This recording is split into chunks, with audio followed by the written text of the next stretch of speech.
Assalamualaikum warahmatullahi wabarakatuh. Salam sejahtera. Kita sebagai rakyat Malaysia semua dalam keadaan yang berduka cita, yang amat sangat, dalam keadaan yang cukup sedih, tertekan, dan ada yang dah mula sakit jiwa akibat daripada tekanan kenaikan kos sara hidup rakyat. Sebelum ini kita tertekan dengan pandemik COVID-19 yang menyebabkan ramai hilang mata pencarian,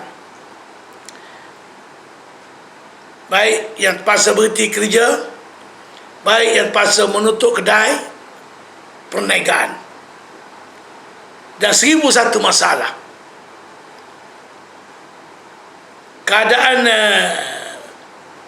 pandemik COVID-19 sudah mula reda sepanjang 2 tahun, dan hari ini keadaannya sudah kembali pulih.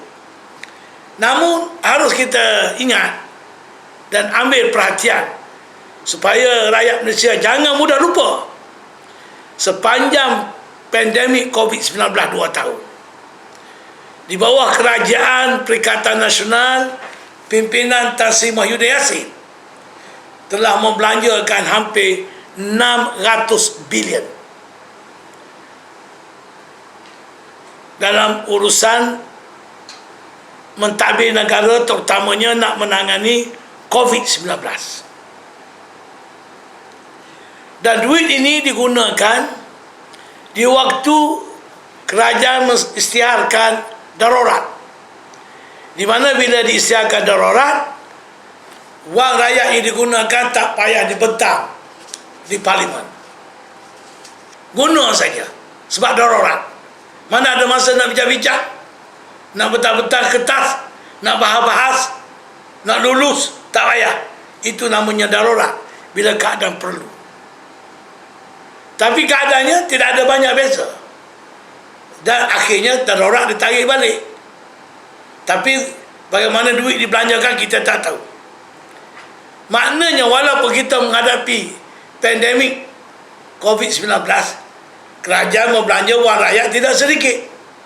Yang sepatutnya rakyat tidak tertekan dengan begini rupa. Belanja untuk beli vaksin dos, Pfizer ke, Sinovac ke, dan termasuklah dos penggalak dan sebagainya. Sebelum ini diberitahu menggunakan wang KW, kumpulan wang amanah negara, sebanyak 5 bilion. So siapa yang dapat kontrak membekal dan membeli vaksin bagi pihak kerajaan ini? Dan saya ingat timbul pula isu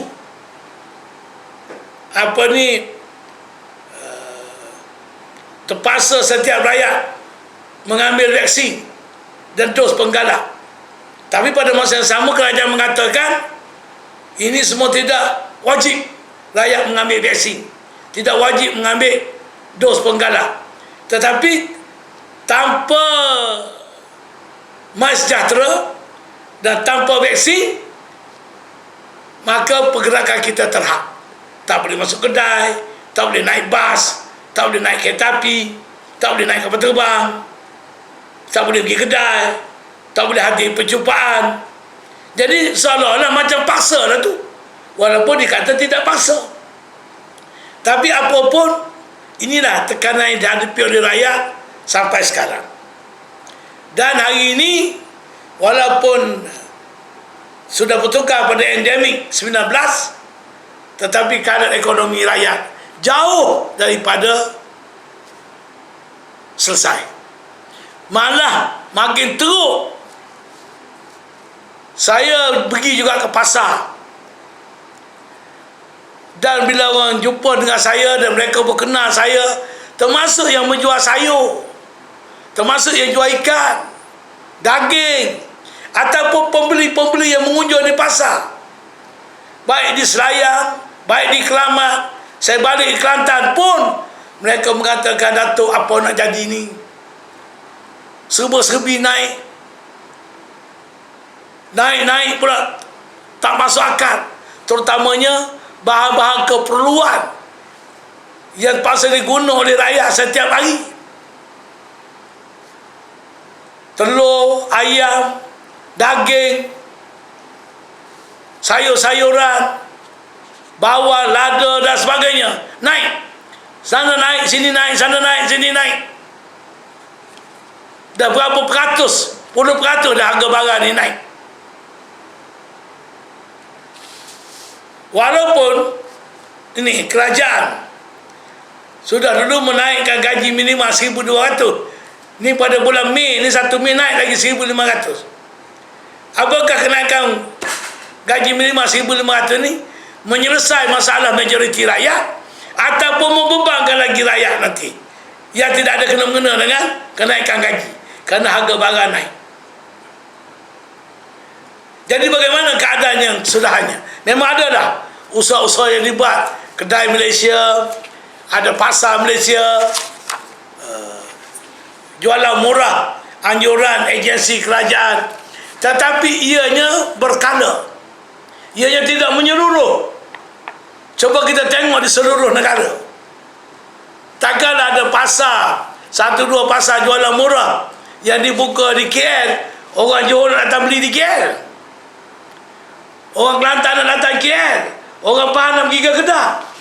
Tak mungkin dan mustahil. Dan bila masalah kengkangan kenaikan harga barang-barang keperluan ini gagal ditangani, tunggulah masa rakyat akan bangkit. Dan bila rakyat bangkit, tidak akan ada lagi kawalan. Sebab kita tengok berlakunya revolusi, pemberontakan, kudeta oleh tentera dan sebagainya dalam setengah-setengah negara dulu berpunca daripada kenaikan harga barang-barang keperluan rakyat. Jadi apa kesudahannya ini?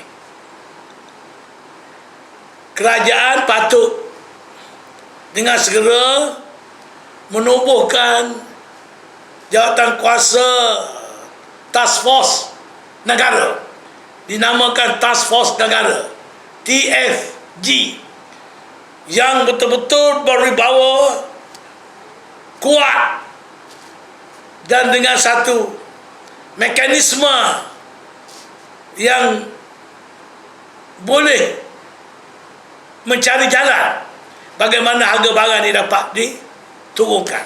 Takkan tak ada idea.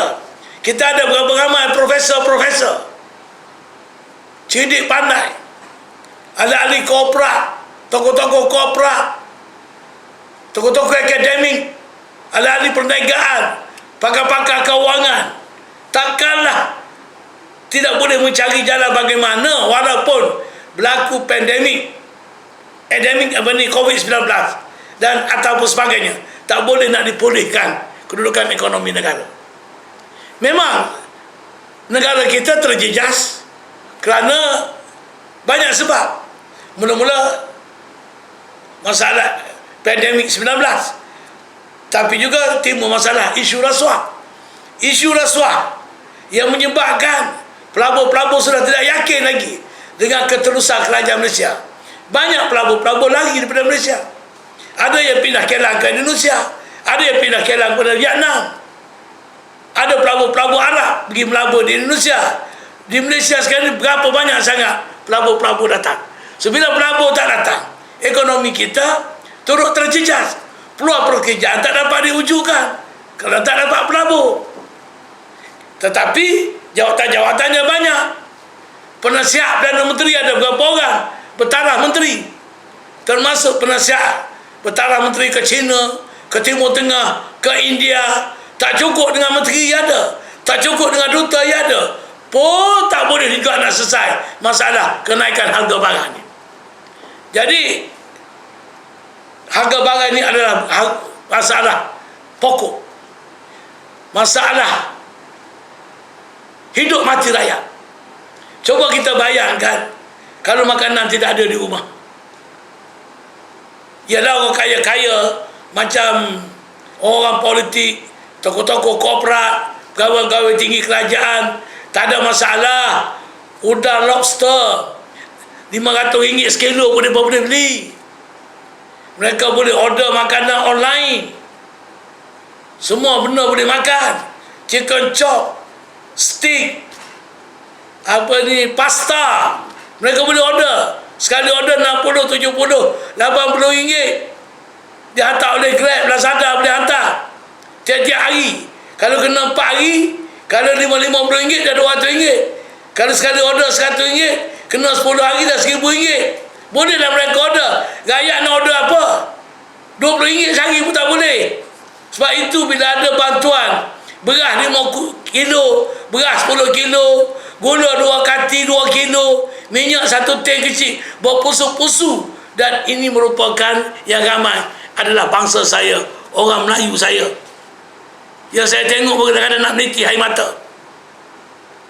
Betul ada bantuan kerajaan Malaysia, dulu BRIM, BHS, macam-macam bantuan. 1,500, 2,000, 200, 300, kebajikan 200,500, 300,500. Ini bantuan apa? Bantuan untuk bukan saja kai pagi makan pagi. Ini kai 3 hari dulu baru hari ini baru makan. Inilah nasib rakyat Malaysia dalam sebuah negara yang dikatakan kaya raya. Saya nak berkongsi, tidak sepatutnya perkara ini berlaku di negara kita. Datang apa saja musibah, pandemik COVID-19 ke, apa saja, kita mampu berdiri tegak. Kenapa kita kaya? Maksud saya, negara kita negara yang kecil, tapi Allah Ta'ala bagi bermacam-macam kemudahan nikmat. Minyak, gas, pengeluar kelapa sawit terbesar di dunia.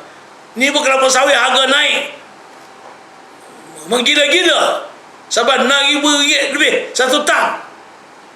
Kita pengeluar getah, kita ada emas, kita ada bahan-bahan galian, biji timah, tanah kita subur, ekosistem kita cantik.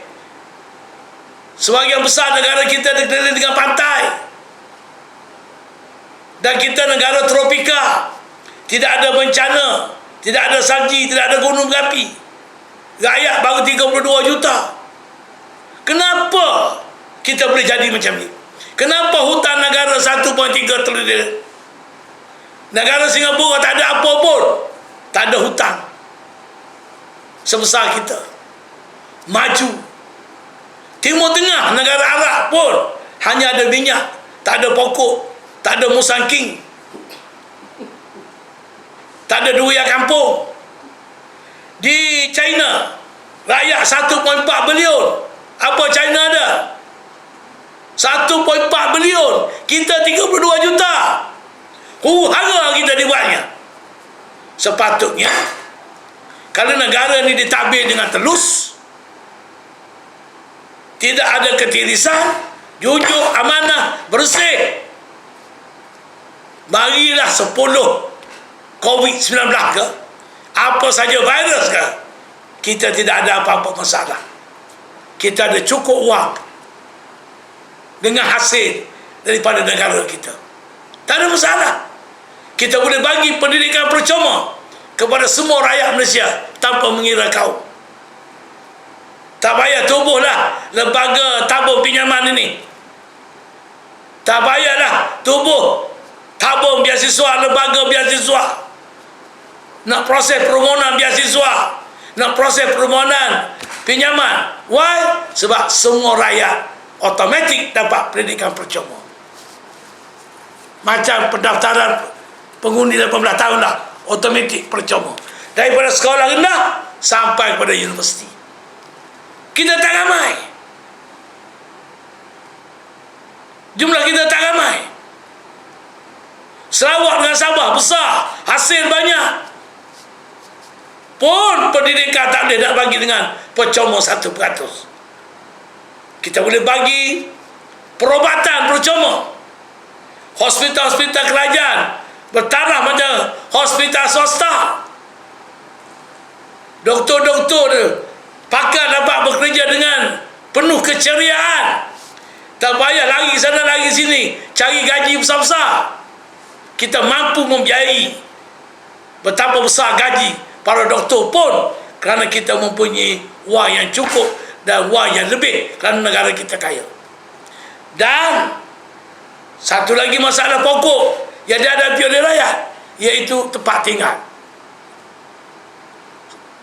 Golongan B40 termasuk M40 sekalipun, kita boleh bagi rumah percuma kepada seluruh rakyat Malaysia. Sekarang ni bantuan baiki rumah RM3,000, bantuan baiki rumah RM5,000. Nak baiki apa? Nak buat tandas? Nak buat tandas? Ada yang dapat bantuan buat pos kereta. Tamunya orang-orang parti yang pegang jawatan dekat Akaumi dapat dengan pimpinan atas, dapat bantuan baiki rumah buat pos kereta. Yang rakyat duduk dalam Gebang Raya masih lagi ada di kampung, di berata tempat ada. Jadi patutnya boleh bagi rumah percuma. Ni tunggu rumah PPRT pun nak macam bayam juga. Berapa depa rumah? Cuba bagi rumah mampu milik yang sesuai, 2 bilik, 3 bilik, dan boleh dibagi percuma pun. Tanah-tanah habis diperaik untuk perniagaan, sehingga buat pula rumah mahal-mahal. Orang tempatan tak boleh beli, buka pula program rumahku yang kedua untuk rakyat asing beli rumah di Malaysia ni. Tapi bagaimana dengan rakyat tempatan yang berputih mata menunggu rumah PPRT, rumah mampu milik? Itu pun nak kena bayar RM125,000, RM180,000 sebuah. Nak beli yang lebih-lebih tak boleh. Usahakan nak beli rumah, nak beli ikan kembung pun dah tak boleh sekarang ni. Punya sial. Nak beli telur pun tak boleh. Esok-esok makan nasi dengan garam.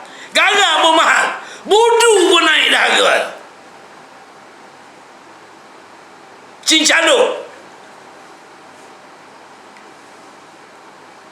Bila budu naik harga, cincaluk naik harga bising. Ikan masin naik harga bising. Rakyat.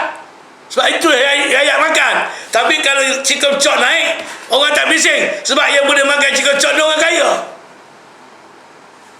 Cuba fikirlah sikit. Dan rakyat pun sudah tiba masanya.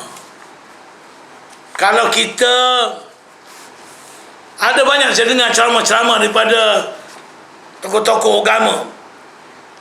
Kita lihat jika terjadi sesuatu pada rakyat, ianya menggambarkan pemimpin. Kerana rakyat yang kita lihat begitu jadinya, sebab itulah pemimpinnya. Kalau kita pilih pemimpin yang demikian, itulah jadi rakyatnya. Jadi rakyat sudah sampai masanya. Hentikanlah budaya pemujaan pemimpin dan parti, dan mengundi kerana habuan RM50, RM100.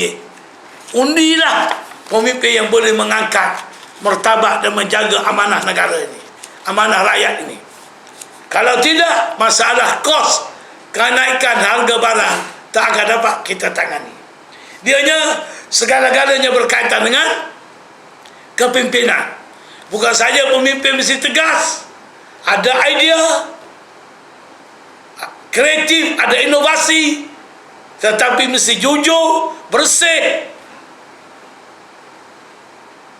bersikap, berjiwa rakyat, benar-benar, bukan main-main, bukan buat-buat. Ini berjiwa rakyat apa rumah berapa juta. Ini berjiwa rakyat apa kereta sport, jam beratus ribu, kasut berpuluh ribu. Ini berjiwa rakyat apa?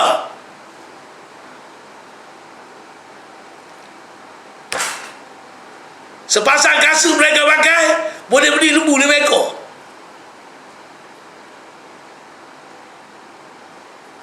Sebiji kereta mereka beli, boleh buat rumah, mampu milik, percuma pada rakyat dekat bawah puluh biji boleh buat. Jadi jika harga barang tak dapat ditangani, ianya juga sebagai suatu gambaran natijah bahawa kerajaan gagal. Dalam keadaan seperti sekarang ni, tak usah klaim dah ekonomi bagus, ekonomi bergerak maju, ekonomi dah pulih, hakikatnya rakyat hidup dalam keadaan derita. Mana contohnya, oh sekarang ni dah ada air, tapi rakyat tak boleh mandi. Jadi itu hakikatnya. Jadi sebab itu isu kos kenaikan harga barang ini bukan isu main-main. Saya harap rakyat, jom sama kita bangkit menuntut hak kita sebagai rakyat, supaya kenaikan harga barang-barang ini dapat ditangani dengan segera, dan jangan rakyat terus tertekan dengan kehidupan seperti sekarang. Anak-anak muda yang keluar universiti tunggu 4-5 tahun baru dapat kerja, pengangguran makin meningkat, program kerja pun tidak ada, pelabur lagi, negara nama rusak. Sampai keterlur apa jadi masalah. Nauzubillah. Jadi tuan-tuan dan puan-puan, jom kita berjuang bersama. Jangan kita putus asa. Rebah kita bangun. Rebah kita bangun. Rebah kita bangun. Kita berjuang sehingga ketitisan darah yang terakhir. Ini hak kita sebagai rakyat. Jangan kita diperbodoh, diperkotak-katikan oleh segelintir pemimpin atau 2, 3, 4 parti yang mengejar kuasa tak tentu harap untuk diri sendiri, bukan untuk rakyat dan negara. Terima kasih. Wabillahi taufiq. Assalamualaikum warahmatullahi wabarakatuh.